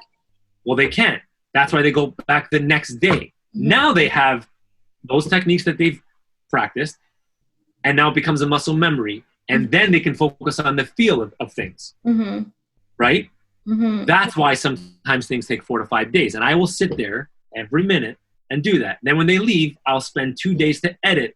I basically build what we call a vocal comp. It's a highlight reel of like their best moments. And I make that into one smooth take, because that is what they can sound like in 5 years. Maybe not right now, but it's their voice. They did it. I didn't do it. I didn't go in there and sing. They're singing it. So somehow they got it out. And then now they have something to sort of look forward to and look up to and try and perfect their own voice, right? And that's how bands could get better. That's how singers, that's how artists get better. It goes back to our initial conversation, if they want to. If they want to watch Netflix, they're not going to get better. And those aren't the artists that I want to work with, right? And so much of it too, I think, is confidence. And when you can hear yourself sounding like that, it... oh yeah, of course, because that's them at the end of the day. Like, they might not have the confidence when they're doing it, or some of them don't have confidence when they come back and they're like, holy shit, how much work was that to get me to sound like that? It's like, oh, it doesn't matter. Like, who cares? Yeah. Again, we know what's going on in the industry. I hear, as I'm hearing like songs on the radio, I can hear little vocal edits. I actually hear something didn't get crossfaded properly. Who cares? The average listener, if I told them, you know, I'll tell a buddy, it's like, some of them don't know that we recorded in separate rooms. Like, it's like, what do you mean it gets recorded at different times? It's like, yeah, you know, the drums get recorded and then like the bass gets recorded, or sometimes the vocalist records it a month later. They're like, really? Do you like the song any less? No. Okay, who cares? Like, they don't like the song less. Yeah. They don't like the song any less. They see the song at face value. We do all the behind the scenes stuff to make them sound as good as their favorite artist. Yeah. Right? So when you tell people, it's like, oh, that vocal comp took like 8 hours. First of all, they're going to ask you, what the hell is a vocal comp? Second of all, they're going to say, I don't give a shit. Vocal sounds awesome. Yeah. That's it. Yeah. My work is done. The singer did their job. Now it's their job to sort of like, you know, get better and better behind closed doors. Like, that's what they want to do, right? So when they go on stage, they can sing that. And that's up to them. I can't, you know, as much as I still do check up on singers and kind of being like, hey, you've been practicing, you know, you got a bunch of tours coming up. Make sure that you're practicing, make sure you're practicing your breathing, make sure that you're sleeping, you know, you're not drinking as much, you're not going out, you know, spending your voice. Those are all things I do still check up on, because I do want them to have careers, right? Like in Finger 11, it's, again, when you join a band like that, you think it's like, oh, it's just the old school rock stars that are just partying all the time. Scott, the singer, like he'll have a beer, he'll go to bed. If we have like 4 shows in a row, you don't, like, Scott at night is after a show, shower, beer on the bus, bed. When we have a day off, he'll go out, right? And he won't get completely shittered. He'll just, like, he'll have a bunch of beers. He'll get to stay out past midnight. Yeah. Other than that, he's sleeping, because that's his tool. Like, that's his voice. Yeah. And he takes it seriously. So when I saw that, even now we're doing demos for the new Finger 11 record. This guy, Scott, comes in and sings these demos. He's soaking wet in like 20 minutes. You see him through the glass. He's singing that demo like it's the final record. Wow. When I saw that for the first time, it blew my mind. I was like, that is the reason why they're one of the bigger bands in Canada. Like, that's why they have a hit that has over 80 million streams on Spotify. That's why. It's like, I can see it. This guy's not just phoning it in. Even after 30 years of career, he's still singing a demo like he's on stage in front of 30,000 people. And I asked them, and I said, Scott, man, like that was like an eye-opener for me. Nobody comes in here like sings demos like that. He's like, well, what's the point of me driving all the way here to give you like a shitty demo? Like, it's a waste of my time. And he goes, and that very well may end up on a record. We might run out of time being like, hey, that's the vocal we have. Yeah. We got to put the song out. He goes, so I sing every song like it's, he goes, don't use the word demo. Just say, hey, Scott, we got to sing that song today. And and all these demos that we've been doing, probably 90% of them, I'm keeping those vocals for the final record. those vocals are not getting re-sung. Like there's no point. He's just going to do the exact same thing again. Mm-hmm. So that's a message to a lot of bands who think it's like, it's just demos or it's just rehearsal. Mm-hmm. No, like when these guys rehearse, like they rehearse. And they rehearse. To do things with integrity. And what's that? It feels good to do things with integrity and give it your all. That's exactly it. But it's amazing seeing guys that have, been successful doing it after so many years still doing it. Yeah. Like that's the formula. Like, clearly it's like you see it right in front of you. It's like, oh, that's why they're still successful. You know what I mean? It's like, that's why they're not phoning it in. And we've toured with bands that do phone it in, but they have such big hits that I guess they can. But then there's bands that don't. Like there's bands that still. I mean, I've seen Foo Fighters now like 4 or 5 times. Dave Grohl still plays every show like he just got signed the night before and he has something to prove. It's incredible. Like he's still a 19-year-old kid on stage that plays for 3 hours, just drenched, and you could tell he actually wants to play more. If there wasn't a curfew, he'd be there for 6 hours, which is incredible. Like that's every artist should go into their career thinking they need to do that. Yeah. Because if they don't, the listeners are smarter than we think. I didn't think this when I was younger. I thought I'm way smarter than the listener because I'm in the industry. No, the listeners are music fans are way smarter than we think. They know. They can see right through it. They can see right through a shitty lyric. They can see right through a song that, maybe the singer didn't happen to them. Like they feel it. Yeah. It's more important in our industry. Like in movies, we have like the actors have luxury of when they're watching them, they hear the dialogue, but we also see hand gestures, facial expressions. In music, we don't. We don't get to see that. We just get to hear it. But isn't it crazy how all of the best singers in the world, you picture their faces? Like, tell me you don't picture Freddie Mercury sing every single note when you're not looking at him. Yeah. But why can you see Freddie Mercury every single time you hear him sing? Yeah, it's true. Lady Gaga, you picture her face every single time she sings on a record. All the best singers you picture because they're doing that in the vocal booth. Yeah. It's acting. It's acting and then some because there's no screens that we can see. Right? That's why we picture all the best singers in our mind when they're singing. Because they're like, that's how good they are. That's how much they're, expressing their melodies, their lyrics. And I thought of that. Like some of the singers that I don't picture, they just do, let's say, lesser of a job than people like Freddie Mercury or Lady Gaga. Like they're giving it. There's there's a reason why they're considered monsters in our business, right? Yeah. Especially a guy like Freddie Mercury, you see it. Stevie Wonder, same thing. Like every single time, like that guy singing, you picture exactly what he's doing. Tom York, you picture the head tilt, but you do picture, right? Chris Cornell, like Chris Martin, all these guys. So yeah, that's and again, as I learn these things through my career, these are things that I tell singers when they get in the booth, because they all think they're sort of like evoking this this feeling. It's like, no, you're not. It's like, I need more. They're like, I'm giving you as much as I can. It's like, nah, you're not. Come here for a second. You bring them in the control room and I just sit with them for an hour and I just listen to music, and then I play their take and they're like, holy shit, not even close. I'm like, not even on the same planet. That's what you need to do. Yeah. And you still won't get it yet. But in a week from now, keep listening to these singers. All of a sudden these singers come back, like now they know what I'm after. Then they come do it. And the best is when you play their take from a week ago to now, it's like 10 years went by. Yeah. Because again, nobody told them. And unless somebody tells you, right, you don't know. Like unless somebody tells you like what you're doing wrong or what you think you're doing right, no, like somebody has to tell you for that to sort of like, strike a chord, right? So I have to act as as a mirror. Like, we get dressed every day. One thing we do for sure every single day before we leave our house is we look in the mirror. Mm-hmm. At some point, we've looked in the mirror. Mm-hmm. At some point.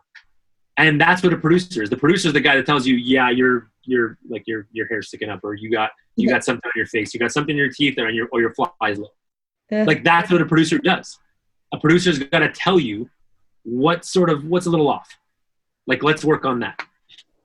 Do you feel like all artists in whichever, whether you're a visual artist or a musician or an actor, do you feel like everyone should seek some kind of a mentor?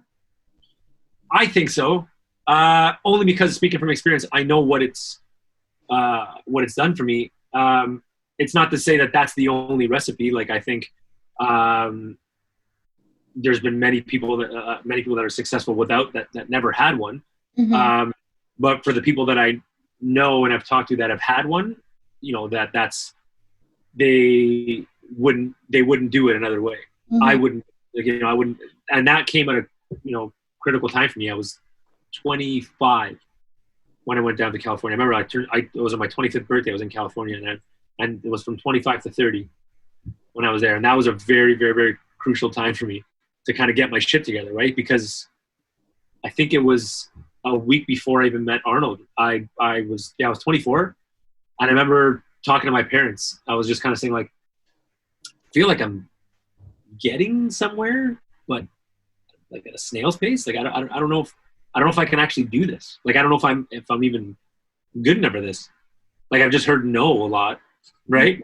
And I've heard, and then people, when they hear yes, you have to realize too, like, people put so much weight on no, but how much weight do they put on the word yes when after 2 years have gone by and that yes turned into nothing? Yeah. Right? Mm-hmm. So, yeah, so that's why, people shouldn't get hung up on the no and yes thing. Mm-hmm. But I met Arnold, and it was like, he tells me, he's like, yeah, you're, one of the most talented dudes I've met, like, that I've got to work with. I'd love to mentor you. It's like, oh, okay. That put more fuel in the tank for me, you know, until a year went by. It's like, I don't know if I can do this. And it's like, another year goes by. It's like, I don't know if I can do it. And you every time like that happens, it's like, I don't know if I should be doing this. Maybe I got to go get a different job. I got to go somewhere else. But you look back and saying, oh yeah, but I've done way more in the last year than I did the year before. Yeah. And the next year goes by. It's like, I've done way more. Mm-hmm. There's been times during the whole Finger 11 phase being like, shit, I don't know if I can make a career out of this.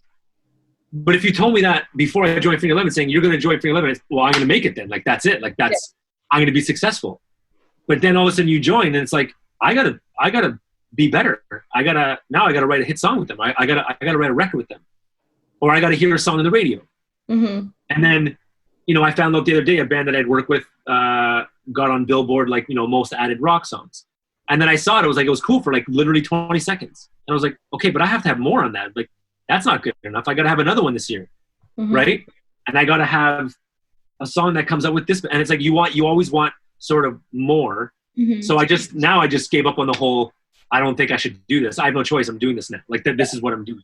This is what I'm doing. I've been able to sort of like make a living. Right. And I've been happy with it. And every year has gotten better and better. So it's like, okay, I'm doing this now. Enough with that. I don't think I can do this anymore. It's like, I am doing this. Yeah. I've been doing it.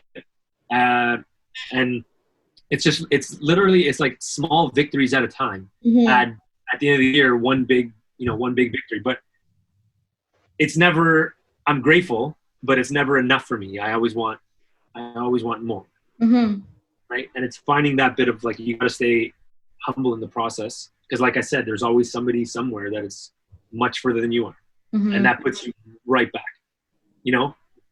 It's like, so what? I play in a band like, a band like Finger 11. I'm not Larry Mullen and U2.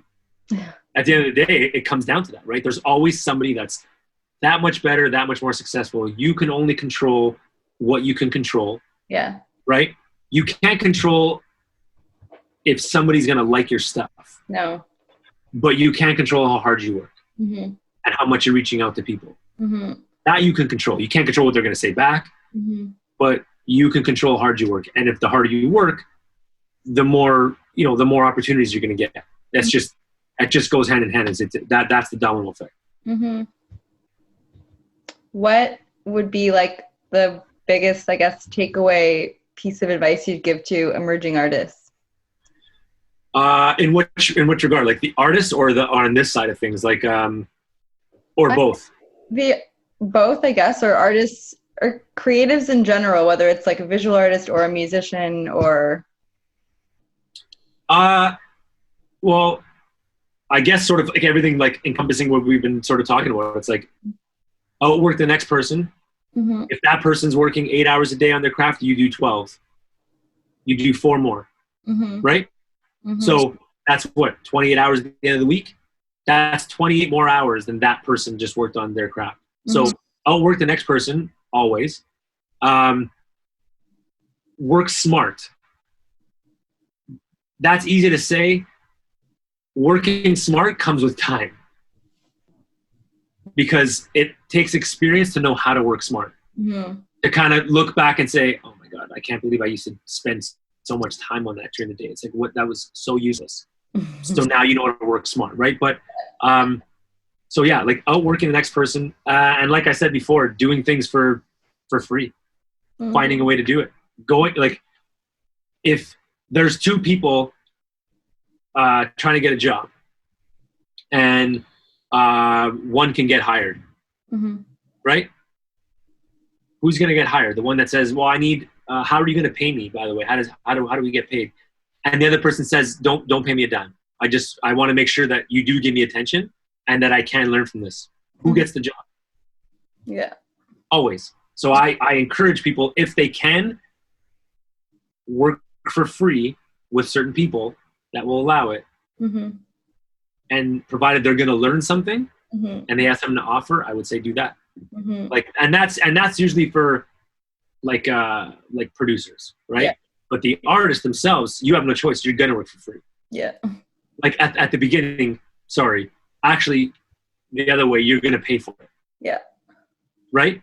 If you're a band that nobody knows about, you want to get songs out so people know about you. How do those songs get paid for? You have to find a way to do that. So you lose, you lose in the beginning. But again, it's how bad do you want something? And right? Investing in yourself as a business, like in any other field, if you were to go and start a business, there's costs of investing into open that space. Of course. I mean, there's things every week. You get money from a project here, and you obviously just sink it back into, like, I just bought a microphone for $5,000. Okay. Well, but that microphone sounds better than the last one I had, so I got that. And all of a sudden now this new software comes out that's like $1,200. It's like shit. Everybody's kind of buying it, and that becomes like the new industry standard. I can't just fall by the wayside. I have to get that. So you start put that on the bill. You start putting it, and you're, like you said, you're investing in yourself, right? If it makes your brand better, you have no choice. Sometimes you have to do that, right? And a lot of people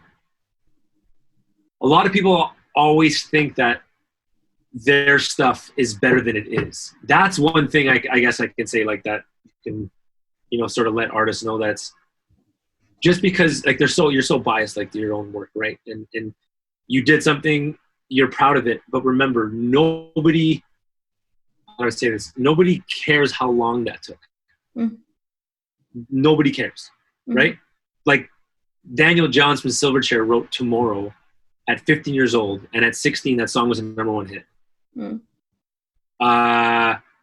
Christoph Waltz, Skipping to Movies, Inglourious Bastards, the guy in that was like his breakthrough, like in mainstream media. He was in his 50s, looked like. So total end, like Daniel Johns at like getting success, #1 song at 16 years old. This dude getting his mainstream big Hollywood movie at like in his 50s. Right? So the whole way, never think your shit's awesome. You just gotta, keep going through the motions, and you just gotta sort of make a promise to yourself. You gotta get better and better. Once you finish a product, put it in the past. Make your next one better than your last one. Better than the last one. Eventually you're just gonna end up on something good. Yeah. So I had that problem when I was younger. It was like everything, like I said, we delivered that thing to Rob. It was like, oh man, he's going to love this. He hated it. Like he hated it. It sucked. But again, I listen back to it now. It's like, oh my God, I can't believe we sent him that. Like, I'm surprised he even took my next phone call. Like, that's how bad it was. Right. So that's something I can sort of tell young artists, like, don't think your stuff is that good. Be proud of it. Proud is one thing. Right. But don't think it's going to open every door. Yeah. Just it might, but keep working on the next song. Yeah. And keep working on the live show. Just keep working every day, because you'll outdo the next band. You always will. While they're sort of like sleeping and, you know, watching Netflix, playing video games, and you're not, you're going to come out the other end way further along. Mm-hmm. So what is next other than learning the piano? Yeah. What is next for you? Next in isolation or next when all this is over? Both. Both. Other than learning the piano, I got to get my drum chops back. That's for sure, because I haven't played in a while. And we were supposed to have shows lined up all summer, right? Some tours and stuff, and then that got pushed aside. But I got to remind myself to actually keep playing, because, you know, it's you got to get your timing back and all those things. Like we talked about earlier, like you stop playing something for a while, you go back to it. It's like you're a rookie for the first time. So I got to get that back up. But also, I've been doing a lot of like co-writing still, but through like this, like through Zoom. Oh, cool. Oh yeah, a lot of people have been doing that. And again, it's a different vibe. It's not the same vibe as somebody being in the room, but it's something at least to get the ideas across, that when, you know, all this is over, we have ideas to kind of work on and songs to put out, right? Mm-hmm. But also spending time with my family. That's been the silver lining and all this. I haven't, you know, doing what I do. I don't spend as much time as I'd like at home. So I took last weekend, Friday, most of Saturday and all of Sunday, like stayed at home with my wife and kid. And it was like, and now my kid loves having me around. She's like, this is different. Like, this is so cool. So, and it's amazing. Just fun. Absolutely. It's been a reset that way. Mm-hmm. I needed that for sure. So yeah, that's been good. I mean, again, I still managed to stay busy, but I brought a piano home as well. Just got like a shitty Casio keyboard that I can actually like play there, so I can spend some time. So if she's napping or she's sleeping at night, I can still go, you know, play there. Mm-hmm. So like upstairs. So yeah. Yep. Nice. Yep. Well, I'm going to link everywhere where people can find you in the comments for the podcast. Yep. But thank you so much. Of course. Thanks for having me. Fun. It was such a pleasure. Thanks for having me. This was awesome. All right. Well, thank you so much for listening. That was so much fun chatting with Steve, and I honestly feel motivated to up my own game after that conversation. If you want to find Steve, you can see him on Instagram at Steve_Mo or SteveMolella.com. I'll link everything down below. And if you enjoyed this podcast, please show us some love as well by subscribing or sharing this with a friend. And stay tuned to our next episode, where Melanie Pinto, my partner in crime, will be joining us as we talk about how to stay creative at home. Until next time, thanks for listening.